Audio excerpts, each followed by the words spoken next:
এতদিন ধরে দেখলাম, শুনলাম, আরো নতুন নতুন অনেক কিছুই শিখলাম।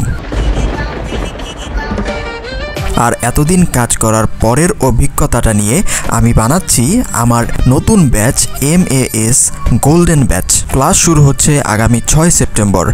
ফ্রি সেমিনারে যুক্ত হতে এক্ষুনি আমাদের সঙ্গে যোগাযোগ করুন।